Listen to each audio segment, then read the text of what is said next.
It was a week punctuated by political sideshow, theatrics, parliamentary gaffes and blunders on pieces of legislation with far-reaching implications for taxpayers. The dubious performances by drafters, legislators and presiding officers culminated with 2 resolutions for guarantees which should have apparently been loans.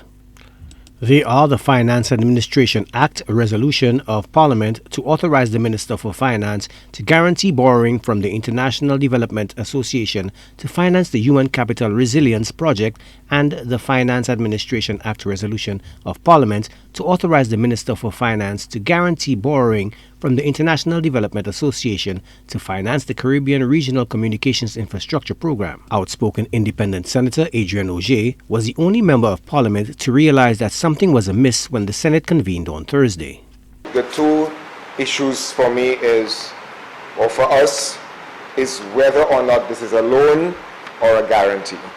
If it is a loan, then most of the language would work because it's a loan by the government of St. Lucia from the borrower.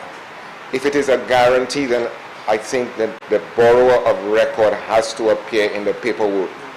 I think it's very, very, very important. We are in the presence of minds greater than mine on this matter. We have bankers and legal luminaries in our midst. Perhaps they can shed some light, but I believe that for the paperwork to be complete and proper, either it is a borrowing by the government of St. Lucia, which is a different kind of liability on the accounts of the government, or it is a guarantee, which is a contingent liability on the accounts of the government. Independent Senator Mauricia Thomas Francis concurred that a critical piece of information was missing in the proposed guarantee. For example, Madam President, when the government came here to guarantee a loan for SLASPO, for the redevelopment of the airport, the government clearly stated that they are here to seek approval through a guarantee for SLASPO to borrow funds to redevelop the airport. So we knew for a fact that government provided the guarantee and the principal debtor was SLASPO. In this situation, we are not being told who the principal debtor is, and that's the question. Senator Dr. Adrian Augier, how do you vote?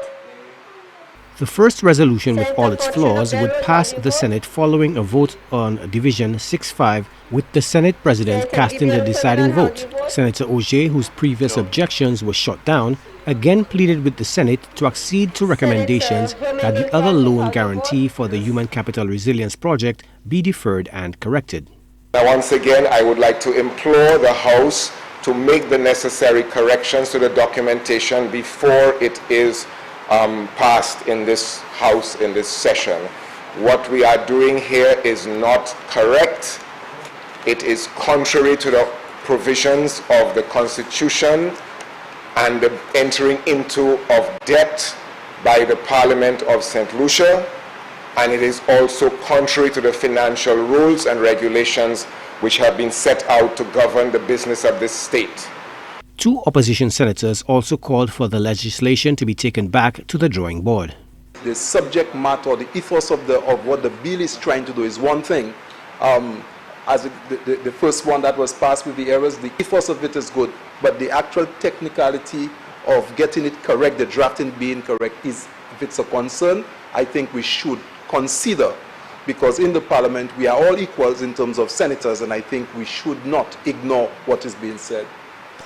There are clearly issues that have been raised by at least 3 other colleagues that I believe are genuine and are well-founded. And I think in the Senate, in the Parliament, we want to do things right. The leader of government business, Senator Mary Isaac, finally caved and the proceedings were suspended as she sought advice. The second resolution was then withdrawn.